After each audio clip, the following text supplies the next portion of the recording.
निजसल्लाभमाधुर्यविनिर्भक्सितगच्छति मन्दस्मितप्रभापूरमध्यत्कामेशमानसा सादृश्या सुभगश्रीविराजिता ताराचर्यता मणिप्रतिपनस्तनी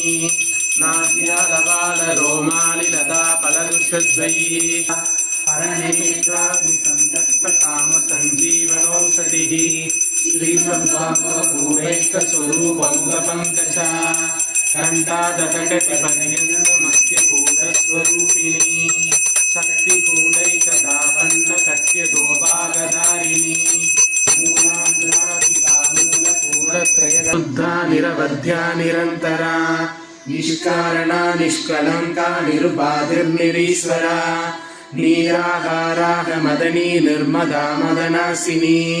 निश्चिन्ता निरहङ्कारा निर्मोहा मोहनासिनी ताण्डवसाक्षिणी महासोमेशमहिषी महात्रिपुरसुन्दरी सदुष्टस्विपचाराढ्या सदुष्टस्विगणामयी महासदुष्टस्विकोटियोगिनी गणसेविता तन्त्रमण्डलमध्यका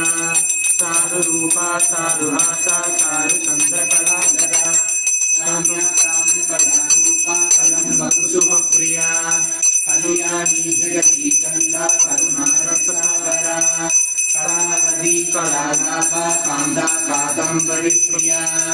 वरदा वामनयना वारुणी मदविह्वला विश्वादिका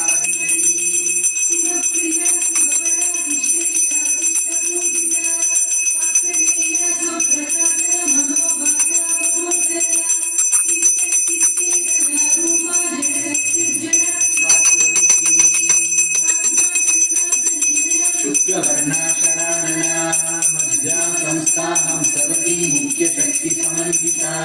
हरिद्रान्नैकरसिका हाकिनी रूपधारिणी